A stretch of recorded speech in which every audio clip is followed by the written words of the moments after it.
Hey, it's Todd Graves with Graves Golf. I want to just go through today what I look for in a great single plane swing. So there's no better feeling knowing that when you wake up in the morning to go play golf, so that you're going to play well. There's no better feeling of hitting good golf shots down the fairway. Years ago, I was frustrated because I lost that. I was confused, I was frustrated, and then I met Mo Norman and learned the single plane swing. And so now I wake up every day and I know I'm going to hit it well, I know I'm going to play well, I know I'm going to have fun. So my mission today is to help as many people as possible wake up every day feeling good that they're going to go out there and play great because of the single plane swing. So welcome to the channel. One of the things I want to do today is talk about what I look for in a great single plane swing and maybe do some self-analysis to kind of show you how I even criticize myself when it comes to the golf swing. So, you know, we're always a work in progress and there's things I'm always working on. And by the way, this is a game where we have to practice a lot because it takes repetition to stay what I call in golf shape. I hit it better when I'm playing a lot of golf and hitting golf balls once in a while. I play better when I hit golf balls every day, like I stay in shape.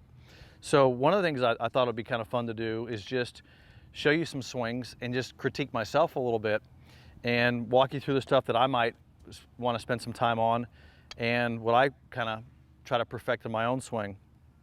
So let me hit a driver here and then I'll walk you through kind of my feelings of the golf swing and then we'll go through some analysis.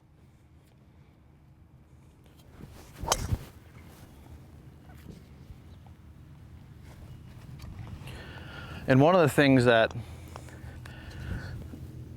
I think is so important to do is always be checking your technique. And I use video for that a lot. Matter of fact, I was taking some videos earlier and video allows me to do something very important is obviously do comparisons to Mo, match the model, and get specific stuff. And one of the most important things you can do is find that one thing. And I can't work on more than one thing at a time. Find that one thing that's important for me to work on at that time. So obviously, when I'm analyzing the swing, here's kind of the things I'm looking for. Obviously at address, I'm looking for this nice arm alignment and the proper tilt of the body.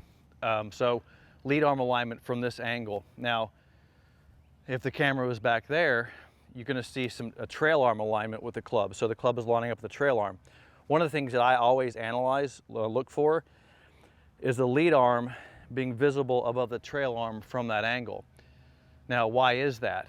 Because that tells me about tilt, because you won't see the lead arm correctly placed above this arm if I don't have the proper side bend or tilt.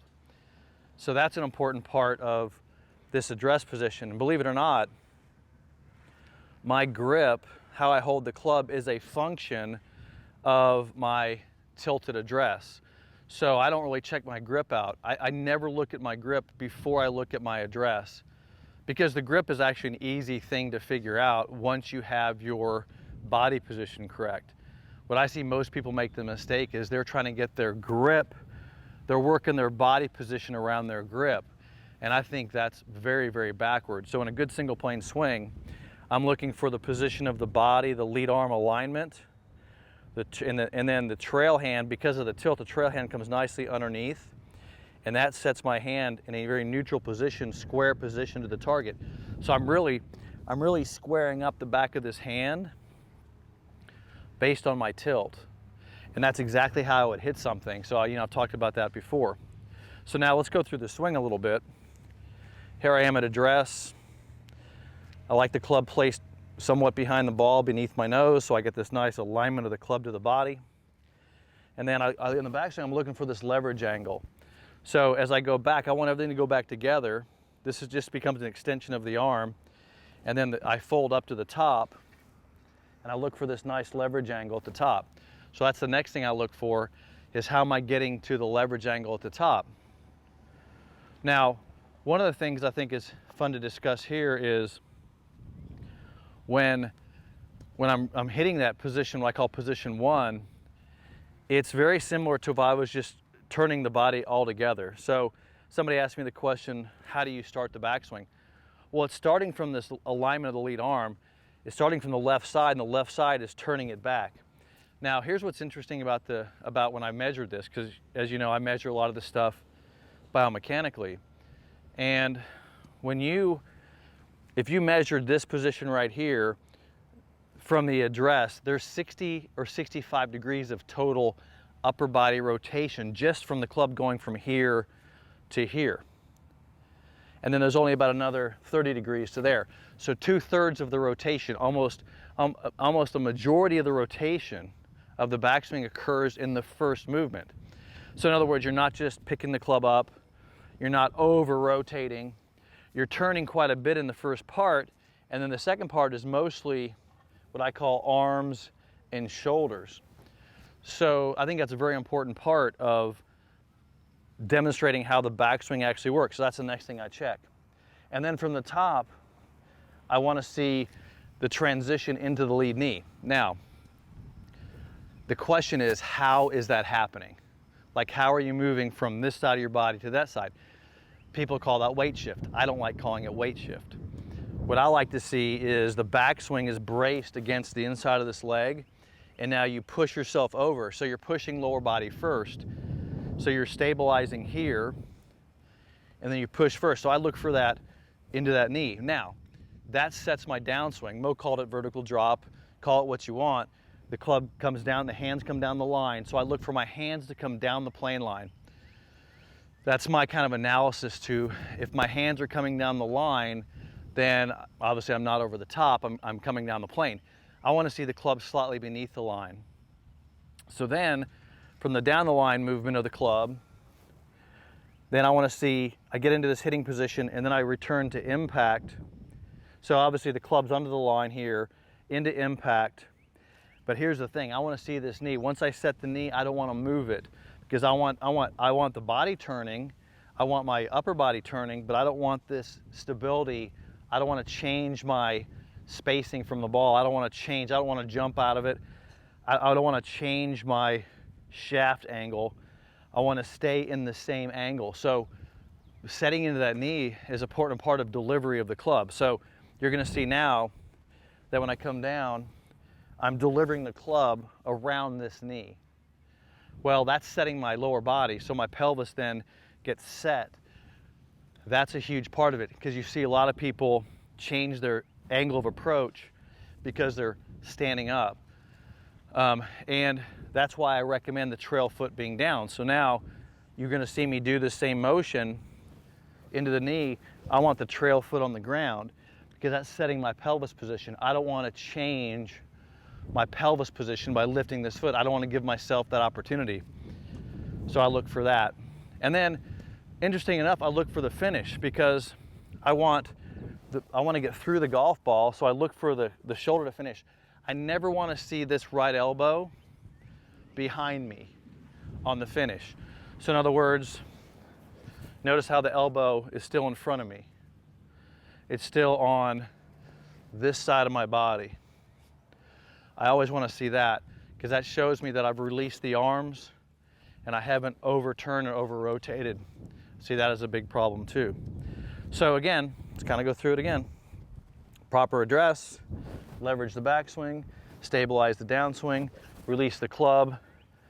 And you know, I've talked about it before, there's that what I call braking system where the lead knee stops, the lead shoulder stops, and the arms can zip through. All that's happening to create this sequence of events. Now, let's just put it all into play here. And now, trust me, I don't think about all this stuff when I'm practicing. I basically have trained all this stuff, but now I just put it into motion. I don't really have any swing thoughts.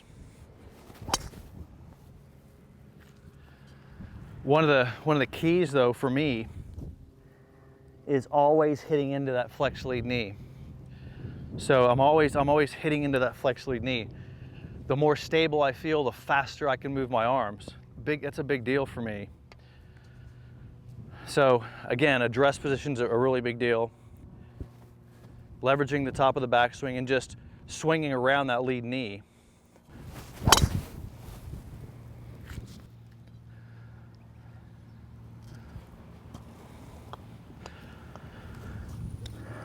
I think one of the things I see happen a lot, you can't feel, it's so hard to feel the lead knee.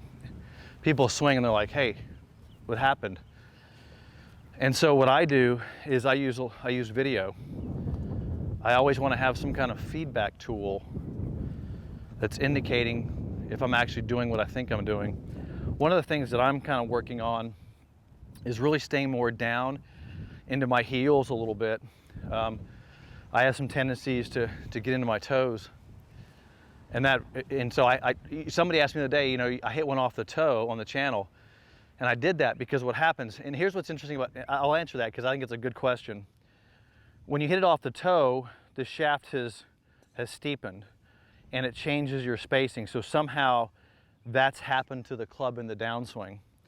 In other words, you're coming down and you've come up a little bit and it brings the club closer to you. That's what comes off the toe. So, you know, that's kind of the mechanical effect of hitting it off the toe. So the key is to not let yourself come up and stay down a little bit. So again, that's kind of what I've been messing with. It's maybe even a flexibility thing a little bit, but staying more down into my legs. So that one was perfect. But that feels, you know, much more into my legs here when I get through it. I really like that feeling. It feels a little more into my heels, so I'm not so on my toes. When I see myself kind of getting on my toes, that's when I hit the ball off the toe. It's interesting. So we'll do it again. Staying into my heels, down into it a little bit more. But it's funny, I start swinging faster. I start getting more aggressive. Anyway, that's kind of my look at my golf swing, check it out, and kind of tell you what I kind of play around with. One of the things that I might mention here is that this angle is great for looking at the things I mentioned. I'll do another video where I put the camera down the line, and I've done some here in this video, but we'll do a down the line analysis in the next video. Hope you enjoy the content. Give me a thumbs up, hit the bell icon. I'll see you in the next single plane video.